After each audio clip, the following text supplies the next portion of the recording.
Hey, greetings and salutations, and welcome to this edition of Positive Attitudes. This is where we are providing enlightening and empowering wellness information that's useful resources and a more intimate look at some of the heroes that are out there doing the damn thing. Positive Attitudes is an important part of healing. And so we're the podcast that asks the question, what's right with you? I'm your host, Reggie Smith, and today I want to let you know that there's a lot going on in the world due to COVID-19, but you already know that. But HIV is still an issue that disproportionately affects Black families. So, to get an update on what's going on in Georgia as it relates to HIV, we're blessed to have my new best friend, J. Paul Kirk. J. Paul How Kirk, you doing? how you doing, Jay? I'm well, sir. How are you? Great, thank you. Great. Jay, you are the HIV testing program manager at AIDS Healthcare Foundation, right? Yes, sir. All right. Just a little bit about HIV. The AIDS Healthcare Foundation. It's the largest global AIDS organization in the world, and it provides care and treatment to over 1.5 million individuals in 43 countries and counting. And the AIDS mission, if I'm not mistaken, is providing cutting edge medicine and advocacy regardless of the ability to pay. Because you're supported through various business lines like the AHF pharmacies, the out of the closet thrift stores, and healthcare contracts, and other strategic partnerships that generate funding that help AHF provide life saving services to thousands of people all across the world. And so we're blessed to have you, Jay. Man, what's going on with you? Nothing much, man. Just as the weather changes, just trying to get my wardrobe right. Yeah, I got those Cosby sweaters in the closet. I'm starting to break out. Right, trying to get rid of some things and put some things in the closet. Right, right. Because you're down here in Georgia with us, right? Yes, yes, I Oh, am. tell us a little bit about what you do over at AHF and what's going on with the advocacy for AIDS here in Georgia. So yeah, we're located here, as you mentioned before. We're located here in Atlanta, Georgia, but we're also across 17 states here in the United States. Hmm. Georgia just being one of them, or Atlanta being our primary. And so I am the manager over our testing program, which involves two methods of testing. One is through our mobile testing van, where we go out into various spaces and high risk areas around the Atlanta metro area, Hmm. various counties, as well as outside counties, to provide HIV screens and linkage to care. Okay. And so we try to partner with various organizations that may request us to come and provide our services and then link those persons to care that may be in need. So just depending on where you are, I mean, there's no space within the state of Georgia that we can't go to provide services, at least those services, and link you into care just depending on where we are and if we have to use another a health department or something like that for the linkage to care process. Okay. How do you feel about the work you do, man? How'd you get into this work? Well, I mean, I've been in HIV or in the field of public health surrounding HIV for 21 years. Okay. And so I initially started out working in the Fulton County Jail, assisting individuals that were not receiving proper care while they were incarcerated, as well as helping them with linking to care. Well, it wasn't linkage to care at that time, Hmm. but helping them with linking to services as they were being discharged, and also advocate for individuals who may have minor charges, to assist them with getting into substance abuse, mental health programs, things like that. So that's how I started. Okay. Initially working for a well-known agency, Aid Atlanta, but I've kind of Mhm. transitioned through the years through various capacities, dealing with research, working for Emory, as far as disparities in health and how HIV, being tested for HIV and accessing care, what does that look like for high risk communities? To working for the health departments. So just all kind of different perspectives of HIV. It's just been my thing that I've been doing for the last few years. And so this one has just been mostly just focusing on testing and linkage to care for the last 4 years here with AIDS Healthcare Foundation. Great, great. Now I heard you, and that's what you're doing and where you've been doing it. But I'm talking about how did you get into this, man? What drove you? Why HIV? I mean, you could have done anything, smart brother. Yeah, well, like most, I had a family member who had passed away from HIV from IV drug use, Okay. and the issue also was that none of the family knew until they appeared at the hospital and they were on their transitioning. Right. So that was one of the first things that got me interested in it. And then the second was when I first started, I didn't know if I was going to stay in the field, but I kept seeing individuals that looked like me.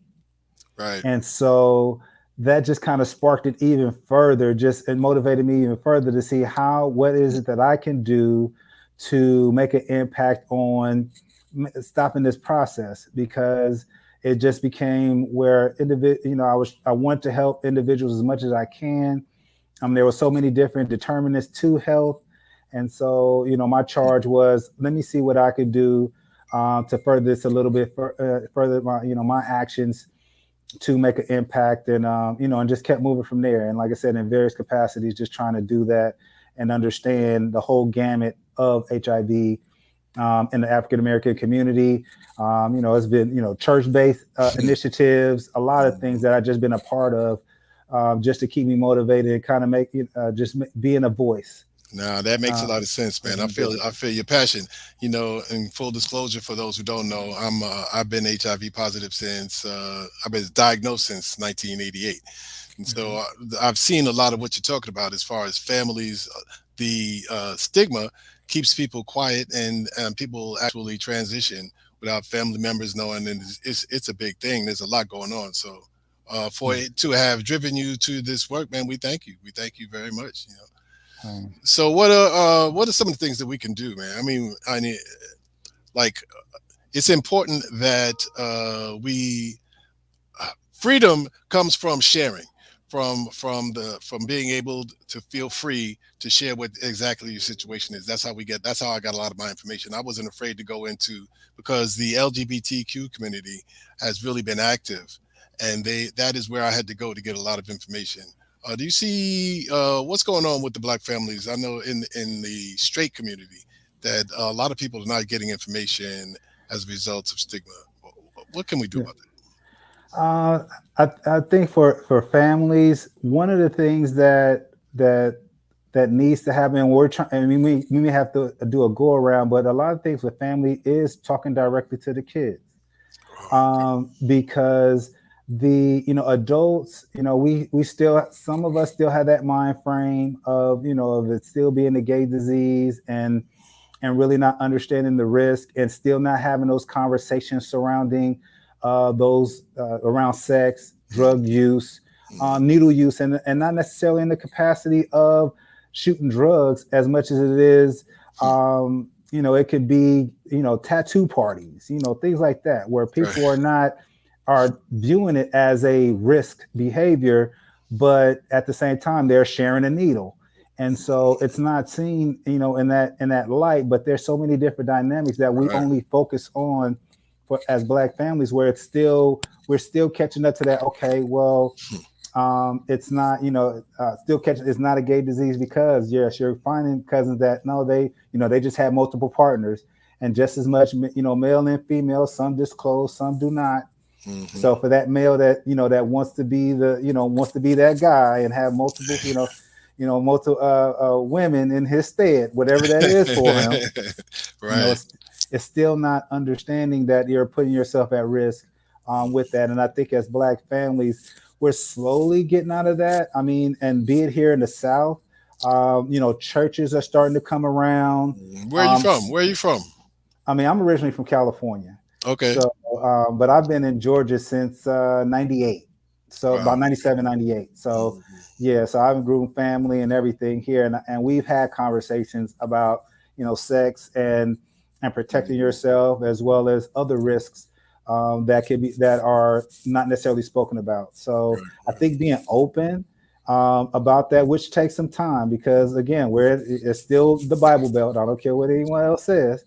Praise Um, God. Praise God. Hallelujah. yes, every day. Hmm. So So for us to kind of break that mold and get out of those taboos and stigmas that we see or that we've kind of been leaning on for so many years, to move forward on, to get past those, and let's let our children know that that if they're at risk, we need to talk about it. And again, just going back to the aspect of getting the children involved. Like I think as now as children are more open, or I won't say children, but young adults and teens are now really open to for their sexuality.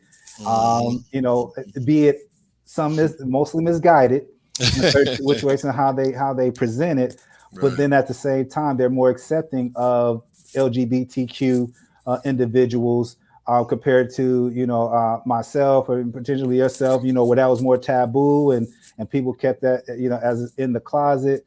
Well, yeah. So yeah, so Mhm. I think as the Black family moves forward and progresses, the younger generation, as we go out, we're getting that into their brain to reduce the stigma, to say that yeah, even though I may be only dealing with one guy, I still want to protect myself.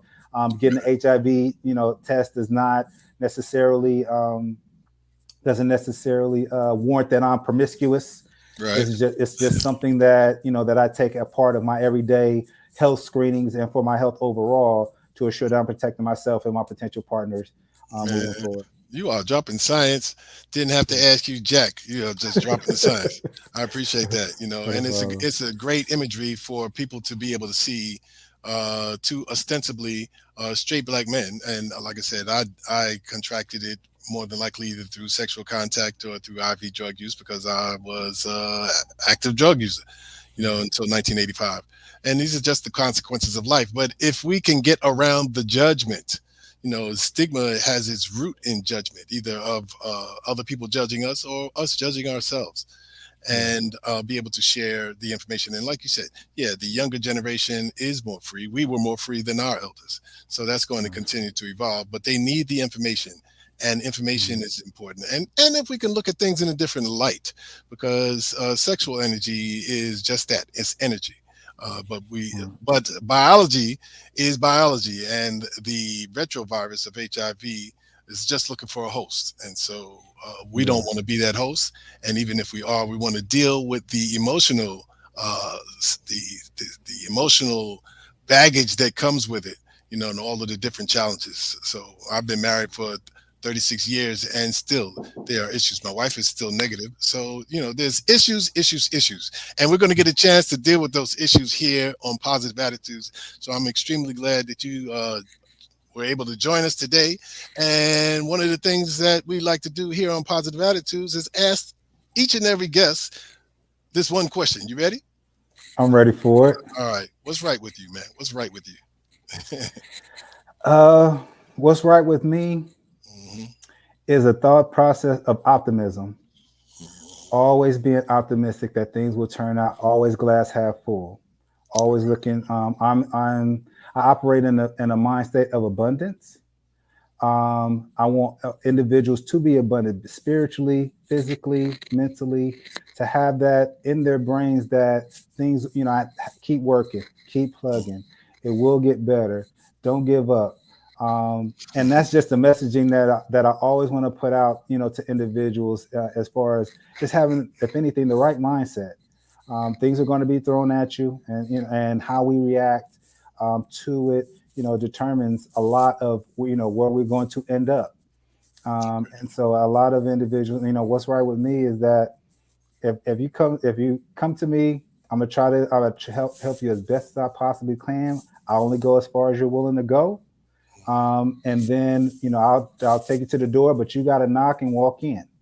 Right. And so just living off that mindset just for a very very long time is just something that I always had, and what's right with me at this time. So I appreciate the question. Man, we appreciate your answer, and we appreciate you being where you are, doing all that you do, and being who you are. So we Yeah. appreciate you and we support you. Once again, we've been talking to J. Paul Kirk. He is the HIV program manager over at the AIDS Healthcare Foundation. And thank you very much, Jay. Let me add one thing, or just a real quick announcement. So I Sure. know you got to move forward. Yeah, yeah, go ahead. Um, on as we all know, World AIDS Day is coming up. Okay. That's December the 1st.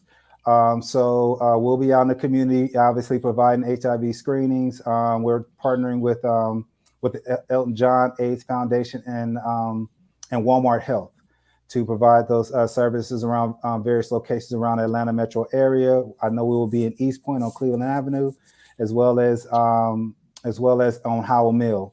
But then also on December the 4th, we'll be unveiling a mural for individuals that have impacted HIV and AIDS here in the metro area on December the 4th, right off of Campbellton Road.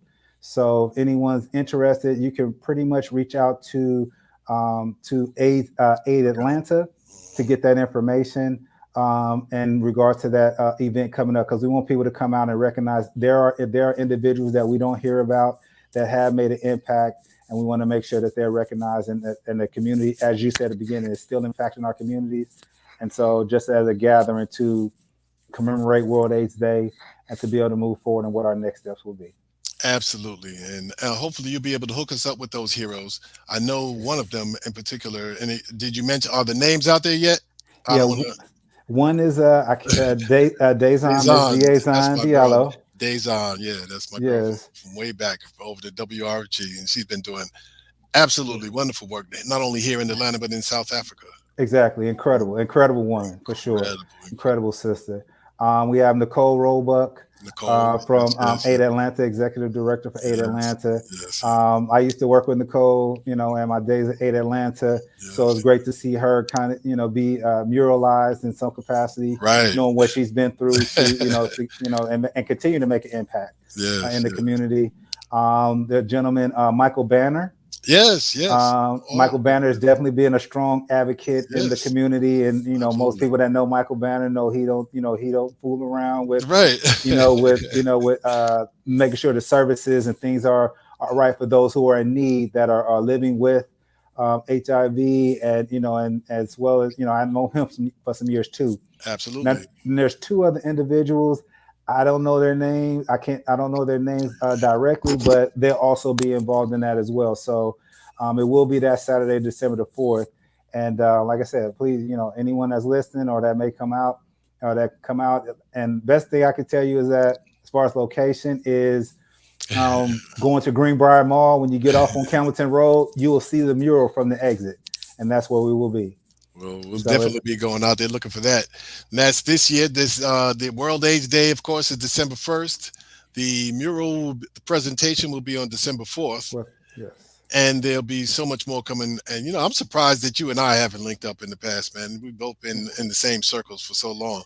Right. Yeah, it's Yeah, been interesting. Like I said, I think we may have came across in a quick conversation, but again, when you're grinding and kind of getting your head down and trying to make some things happen, eventually it comes back around. So it's just glad to connect with you again and see what we can do and what impact you make and hey, at the same what you have been making, and at the yes, same time making having that synergy to put that out, especially for the heterosexual community, yes, and yes. see where we could take that, and have some further discussions on gelling and making sure that voice becomes a little bit louder in this fight, to get to zero as far as HIV and AIDS. I'm looking forward to that. So thank you again, J. Paul Kirk. I'm your host, Reggie Smith, and I'm asking you to please go to my website, reggiesmith770.com, and get some of the copies of my latest best-selling book, Resurrection. Participate in your own salvation or be complicit in your own demise. Now, 50% of the proceeds from the sales of the books is going to our foundation, the Reginald and Dion Smith Foundation. And our programs are focused on families affected by HIV, viral hepatitis, and substance use disorders. And you can also join us in our private virtual network community. It's therdsf.com. And that's where we are focusing on wellness, awareness, and recovery. Look, this has been fun, but we got to run. I'll see you on the other side of the moon. And until the next Yes, sir. time, peace and blessings.